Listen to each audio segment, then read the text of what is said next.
What is going on, FA Nation? John Impemba here with Henry Wilson. Welcome into the Fantasy Alarm MLB DFS Game Day Playbook Live Show. Today we're taking a look at the 12-game Tuesday main slate. Henry, you did the playbook yesterday, so you had a little break there, but ready to dive in. Pretty big slate here we got to talk about today. Yeah, should be fun. Love a good 12-game slate. Should be a good one to cover. I'm excited to get into it.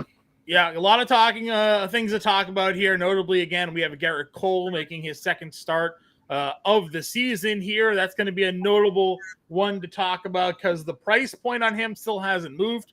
Relatively inexpensive at $9,200. We appreciate you all tuning in. For those of you who are new to the show, we go position by position. We break it all down for you. We'll answer your questions if you have them. Throw them in the chat there, and we'll build the lineup here at the end of the show. If you already hit that like and that share button, it's a free way to support the work we do here over at Fantasy Alarm. Would be greatly appreciated. It takes no time at all just to hit that button there over on YouTube or over on X. Let's get into the pitching here, Henry. Joe Ryan is your top price starter, but there's a big group there at the 9K range. Ryan, Lugo versus Miami. Reynaldo Lopez gets St. Louis, and Garrett Cole against the Mets. Mitch Keller against the Cincinnati Reds here, all in the 9K range. How would you go about breaking this one down? Yeah, I see some merits to a lot of these guys, but for me, my favorite here is Garrett Cole. Like coming in at 9,200, that's a really nice price for Cole. I get that he's still ramping up. We don't know if he's going to be fully stretched out, what the pitch count might be. But look, he had 4 good innings against a really good Baltimore team in his first outing. Those 5 strikeouts, only gave up 3 hits. And so against a Mets team that's definitely not as good as hitting as the Orioles, and he should be able to go a little further in this game. I just think he has really good upside. Obviously, as we know, he can be one of the best pitchers in baseball. So I like this cheap price. I'm going to take a chance on him. Yeah, definitely the price tag is what stands out. He went up there pitch count wise to 62 pitches. He was actually extended a little bit more during his rehab outings there. I think he got up to 75, 76 pitches. So maybe he was a little surprised to see him pulled as early as he was there. But all the more reason why, again, there hasn't been any sort of further indications that he's going to be all too limited here. So, certainly that concern, I think, is one of the reasons why if you do look at the rostership here today, not many people playing Garrett Cole. I think they're worried a bit. Also, with it being a 12-game slate, there is some spend-up opportunities, notably the Dodgers against Flexen getting a lot of love, and they're expensive. So spending up in the 9K range may be a bit difficult here. But I don't mind if you're making multiple lineups, tournaments, you want to get to some Garrett Cole. I think Lugo also makes sense from a standpoint, given the matchup against Miami here. Strong outing against Oakland, pitched really well against the Dodgers, $9,600 for him. Yeah, Lugo just keeps pitching awesome. So again, good matchup here against Miami. This feels like a high price for Seth Lugo, but he's kind of earned it. He just kind of keeps going out there and performing. Yeah, I agree with you. Again, maybe at the beginning of the year you would have sort of shook your head at the price point, but it's hard to argue with the production that we've seen from the Royal starter here to this point in the year. Any interest in any of the other 9K pitchers in their matchups? I really like Joe Ryan, and so part of me wants to go after him just because I really like him as a pitcher. He's had some good outings, but the Diamondbacks still just are a good hitting team that I think for being the highest priced pitcher, I think I'd rather just kind of save the money and go away. But I could give if someone wants to go after Joe Ryan, I'm not going to argue against it. Yeah. But I just don't know if I want to pay that. Arizona obviously has been a much stronger team against left-handed pitching than right-handed pitching. They obviously have some guys that can handle right-handed pitching. Ryan's had a little bit of an issue with the home run ball here of late. 7 homers over his last 4 starts. Maybe someone like Jock Peterson as a one-off play if you're not going Joe Ryan today, or something like that could be something to look at. But for the most part, I'm with you. The ownership for today, and again, maybe this is surprising or not. Hunter Brown, not surprising, I don't think. But Hunter Green is actually your second highest rostered pitcher over on DraftKings today. Coming off of a dominant outing against Pittsburgh, he didn't walk anybody, which is usually key to his success. He's now running it back against Pittsburgh in Cincinnati tonight. What are your thoughts and feelings on Hunter Green here? Yeah, I mean, pitching in Cincinnati is always a little scary just because that's a really good hitter's park. But it's not like Pittsburgh's a super scary offense. They've been hitting a little better recently, but like still nothing scary. He just struck out 9 against them. So, yeah, I think he's got such good upside here that even though it's, in the harder ballpark of pitching at home in Cincinnati, I totally see for this price, he's got a lot of upside because he can just go out there and strike out so many guys sometimes. Yeah. I totally see trying to get that upside from him here again. Yeah, and then again, Hunter Brown's your chalk of the night. No arguments here. Yeah, agreed with that too. Yeah, I think, obviously Hunter Brown getting to face Colorado, not in Colorado, and he has that upside is great. Yeah, recently, obviously a ridiculous stretch of starts here from Hunter Brown. Started the year off pretty poorly, had that ERA around 9 for the first 6 or 7 starts, but very dominant since then, looking much like the guy many had hoped to see at the beginning of the year. Gets that rocky start. Any other starters for you as we work our way into the 7K and below tier? I also kind of like, he's above 7K, but I want to give a little love to Bobby Miller as well. I think this is also a guy that's going to give some risk. Like, I don't know if I want to put together like Garrett Cole and Bobby Miller of 2 guys that are both ramping up, coming off of injuries. But I like this upside still of him against the White Sox. Obviously, it wasn't a great outing that first time back against Colorado. But again, still ramping up. And we've seen what the talent can do. That first start of the season, he looked so great, was so excited, and then kind of fell apart with that injury. But again, I think that upside is crazy high against the White Sox here. If you're, willing to roll the dice, he's super talented. So I kind of like taking a shot there as well. Okay, yeah, that works for me. Again, we know obviously tough spot to come back in Coors, no less, in his return start. A guy, Tyler Anderson, has some pretty good surface numbers. If you go look at Fangraphs, though, his xFIP is like 3 runs higher than his ERA. So maybe a sneaky time to go throw some A's in your lineup, because we've talked a lot about Oakland this year. They're like 4th in ISO against left-handed pitching. Now, the rest of their numbers aren't spectacular here, but if you're ever going to bet against Tyler Anderson, maybe you get a sneaky value A stack to go with your lineups. Anybody else for you tonight?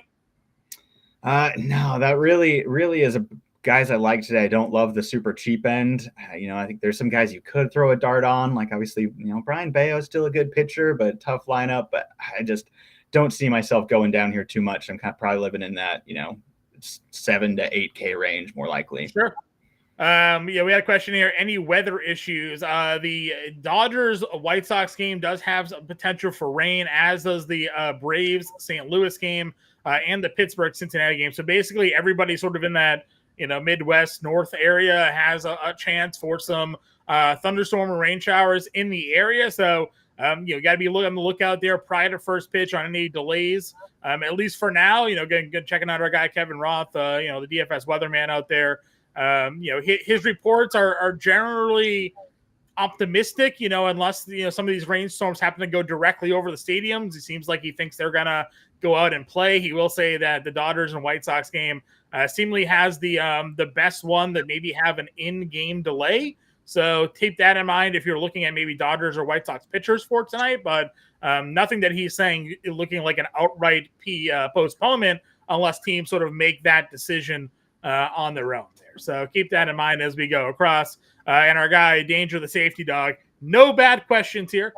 Tyler Nevin and Yainer Diaz, or Alex Bregman and Kyle Higashioka, for just picking a group to play here today. If I have to choose a side of that, I think I like the Bregman Higashioka. I think, I like the Astros and Bregman in this matchup. And then Higashioka, he's got like 5 homers in his last 13 games. And so going against a lefty, a tough lefty, but he's hitting the ball well and provides power for cheap. So both sides are good, but I think I lean Bregman Higashioka here. Yeah, I would agree with you. I mean, you're getting some, cheap value with the Nevin Yainer Diaz. So let me know. Let us know, what's your rest of your lineup kind of looks like there. If that allows you to jam in, some Altuve and Jordan or something like that as as a stack there, maybe that kind of plays. But moving on over to the catcher position, again, some value on this slate. We usually like Trevino against a lefty. He's got the Peterson matchup going on there. Grande versus Hunter Green, probably a no. Probably the cheapest I go then is Trevino or Reese McGuire. What are you looking at catcher today?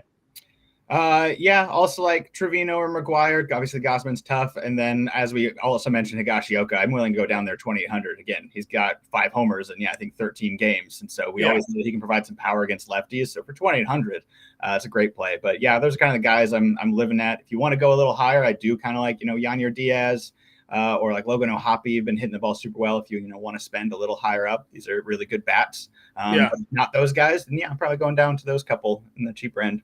I agree with you. First base here. Again, the Dodgers are expensive, but there is potential for some rain in that game. So you can kind of pick and choose how you're going about your lineup builds. Are you looking to spend up at first base today, or where are you looking to go? Potentially. I really like this spot for Matt Olson. Obviously, I like stacking against Kyle Gibson. Sometimes it doesn't work, but lots of times they can get to him. And so Matt Olson's been hitting the ball well, batting fourth. We can get him a lot cheaper than those, Dodgers guys or Bellinger. I think he's a really good option here at first base if you want to pay at the higher end. Yeah, I agree. Mid-tier options for you here. Pasquantino got the homer yesterday. Maybe it's something that started to turn him around. Vladdy Guerrero hit a ball further than we've seen hit in Fenway in a while, 471 feet onto the roof of the parking garage across the street over the Monster. So we know Bayo's had some trouble with homers. If we're looking in the mid-tier of first base, where are you looking to go? In this mid-tier, there's not a whole ton I love. I really like Candelario recently. He's been hitting the ball so well that, and Mitch Keller, I don't super trust. It's in Cincinnati, so it's a good place. So him batting third, I really like going there. Okay. But I think if I'm not going, somewhere here in the mid-tier, I also don't mind kind of going all the way down and taking a shot at someone like a JD Davis, who's batting 6th for the Yankees against Peterson and has been crushing the ball recently. Yeah, sneaky little pickup for them. Obviously, Rizzo went down, going to miss extended time. They had Rice, but obviously Davis a bit more of the established hitter from the right side, Rice from the left side there, giving him a good matchup. I agree with you. I think this is a pretty good spot for JD Davis at the price point, 3,100, hitting 6. So you get Judge Soto. That there's a little bit of a connected there with the 2-3-6 stack. I like that. I don't mind Dubon here either, $3,400 with the first base outfield eligibility. He hits lefties really well. And then let's see, what else did we have down there?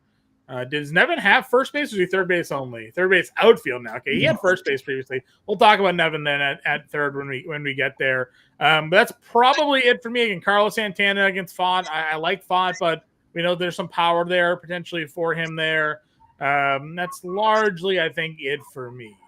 Moving on. Nate Lowe against Bryce Wilson. Kind of like the Rangers there too, so it's another good kind of cheaper option. Steady production, but that's about it for me too.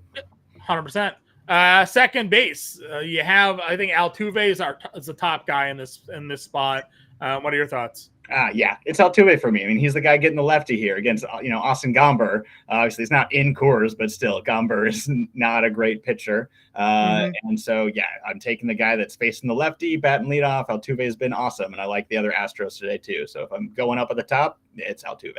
Agreed. After that, again, I think there are guys that you can plug and play if you want to, but I didn't really find, a ton that I loved. I think Horowitz, Bayo's had some trouble against lefties, $3,900 can go there. And Manuel Valdez against Gossman. Again, Gossman's been okay, but he's certainly been exploitable at times this season. You have Massey against Trinos. He returned to the Royals lineup last night. I find myself maybe looking more towards the value at second base here today. Yeah, I agree with you. If I'm not willing to pay up for Altuve, I want to just drop all the way down and take like Jonathan India for 3,500, who is, over 1,000 OPS over the last 10 games, batting leadoff in Cincinnati. Mm-hmm. I agree. I think that's a good play because, again, we're going to want to spend up probably in the outfield.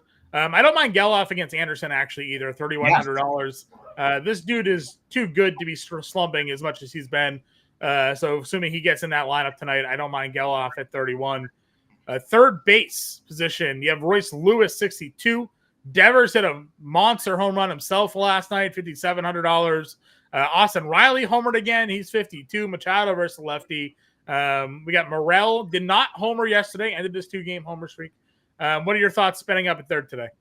Yeah, I mean, there's no bad options.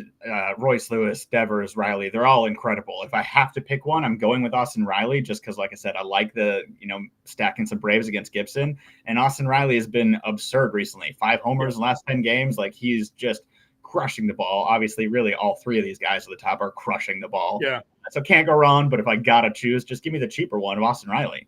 I agree. We've been waiting for Austin Riley to break out. There it is, 440, 1,500 OPS over his last 10 games with 5 homers there. And Riley, a guy that actually hits righties pretty well for power. So Gibson, could be due for some regression off his recent starts. From there, again, Bregman, we discussed. I like him at $4,200 there. Josh Smith is 4K, continues to perform pretty well. Joey Ortiz can be hitting up at the top of the lineup with a lefty on the mound. So, like, really, this whole 4K range right here looks pretty good to me. 100% with you. I like every one of those guys in that range. That Bregman, Ortiz, Smith, like, really, it's, which one are you kind of stacking with the team or anything? Like, I would take any one of them. Yeah. Just kind of whichever fits best in your lineup. I like them all. Agreed. And then we mentioned, or we had the question on Tyler Nevin earlier. Again, struggles of late, but, I did have the homer the other day. And if you just go look at some of the numbers there, for Anderson, Tyler Anderson just has, regression sort of written all over him. Just to put into perspective, you look at his ERA on the season and it's sitting at 2.48. His xFIP's 5.12, which is pretty bad. Like I said, almost 3 runs higher. His Sierra's 5.21 as well. So this is a dude that is just getting lucky. He has almost 4 walks per 9, just a 6K per 9, yet somehow has a 87% left on base. So definitely potentially due to get knocked around at some point. Are the A's the team to do it? We'll see. But I don't mind really diving down here if you wanted to go in that direction. Yeah, I agree. I don't think I want to be like stacking a bunch of Oaklands. Right. But if you want to, take this shot on like a Zach Geloff or this Nevin, or even, maybe do 2. I'm not going more than 2 athletics in my life. Probably plug Rooker in with one of those 2, right? Like, or Langoliers in one of those guys. So. Absolutely. But it's a cheap option that can provide you some power against the lefty. So, a position that has plenty of guys to spend up for, shortstop. Bobby Witt, Ellie De La Cruz hit a ball as far as you'll see anybody hit a ball yesterday. Dead center field, like over everything. Abrams, Seager, Correa is hot, obviously. You can really pick any of these guys. Do you have a favorite of the 5K tier? It's interesting because I think my favorite is the one that I'm not stacking a bunch of, and that's CJ Abrams as this one-off of he's just been so good all season, and he just keeps hitting the crap out of the ball. Yeah. So he's probably my favorite here, but then also a lot of these shortstops are in stacks I really like of teams. I really like Texas today. I like Cincinnati today. Correa from Minnesota is not horrible against Fott too there. So I could see fitting any of these shortstops in again, if you're trying to stack some guys, but if it's just I have to pick a one off, who do I like best? It's CJ Abrams. Okay. Yeah, definitely. Obviously again, last night, 3 hits, 2 runs and 2 stolen bases. Shows the power. 12 homers in the year, has 13 stolen bases on the season. So really hard to not like that spot for him there. Andy Volpe leading off against Peterson at 46. Again, if you're going Yankees here, I think that one certainly kind of plays up a little bit. Same thing with the rest sort of this group here. Jeremy Pena versus Gombers, 41. I like that. Ha-Seong Kim. I know the splits this year haven't been great versus lefties, but historically good. He's 4,300. We talked Josh Smith already. Again, I think another position where if you're not spinning up, there's some good mid-tier plays. Yeah, super rich middle here as well. I think Jeremy Pena is probably one of my favorites that sticks out in that range. I just like him against lefties a lot. Obviously, he hasn't been crushing the ball recently, but we see those 3 hits, the 2 doubles in that last game. Yeah. He hits lefties super well. But again, I think you can go a lot of different places in this middle range of shortstop as well. Yep, I agree with you. Any other value plays? I don't really love the value at shortstop. I see if you really need to spend down, want to take a shot on a Zach Neto or a Paul Dion who've been hitting okay. Sure. But I think it's not enough savings for me over those 4,000 guys that I'd rather just kind of be in that middle probably. Yeah, I agree. Outfield, again, we usually say you can find your top guys, whatever fits into your stack for the day. Jaron Durando has been just lights out. Tell me about him and your thoughts against Gossman tonight. Yeah, Jared Duran is just absurd. Obviously, like I was really in on the Red Sox yesterday in that matchup. Less so today, obviously, because it's facing Gosman. But Gosman's had his struggles, and Red Sox lefties are just crushing it, and Jared Duran in particular. Even if you don't want to stack a bunch of guys against lefties, like you still got to give a consideration here to Jared Duran because he is hitting the ball better than anybody right now. Like it's just absurd what he's currently doing. So yeah, 5,400 is a lot, but I'm willing to pay it with this hot streak that he is on. Leads the MLB in triples, leads the American League in doubles. He's got 5 stolen bases over the last 10. He's got 2 homers. So really, a coming out party for him. And again, you can pay up for any of these guys, really, depending on where your lineup stacks kind of go. If we're going under 5K, where are some of your targets today? Yeah, I think there's some interesting places you can go here. This like top of the middle 4,000, I don't love just because I think some of these guys have tough matchups. I don't like. Sure, you can try to go these Arizona guys, but you really want to go after Joe Ryan. Like, I don't know if I want to do that when you have some guys a little cheaper that I really like, and like a Brian Reynolds who has been awesome recently. Yep. And obviously, we talked about Hunter Green and having that upside, but if you're not playing Hunter Green, Brian Reynolds has been absurd recently, so I really like this price here for him. Yeah, another guy hitting over 400 with a 1,300 OPS over his last 10 games. Can definitely get him going there. Again, I think Jock Peterson could be interesting if you're not in on Joe Ryan, just because of the home runs that Ryan's been allowing. And Peterson, always has been like a righty split guy, but this year even more so, hitting over 300 against right-handed pitching on the year. So kind of locked in and keyed. Carroll, again, if you're not in on Ryan, tonight's up there. Can do a little stack. Working our way down. Again, more Boston guys. Weiler Abreu, 42. Jerks and Profars, 42. No Tatis in that lineup, at least for a little bit after his injury. But some good guys that are really running hot right now down here. Buxton's been good. Jackson Merrill's been really good. Ian Happ's been really good.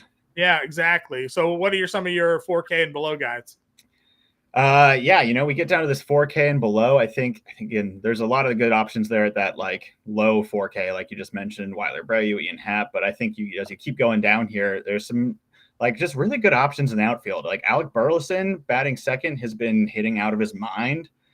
So I'm willing to go back there. He's also over 1,000 OPS in his last 10 games. So, cheaper spot. Batting second is great.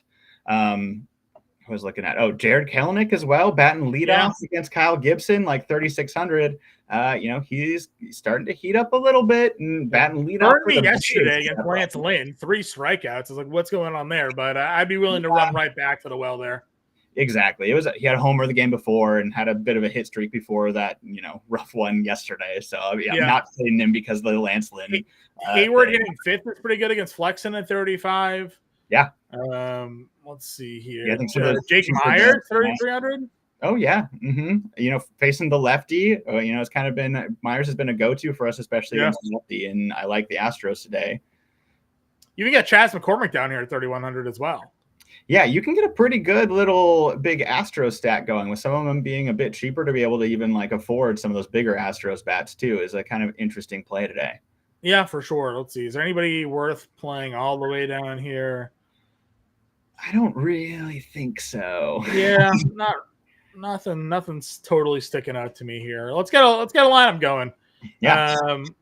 Pitching wise, I think we're locking in Hunter Brown. But what's your top spend here today, or what's your next starting pitcher you want to plug in?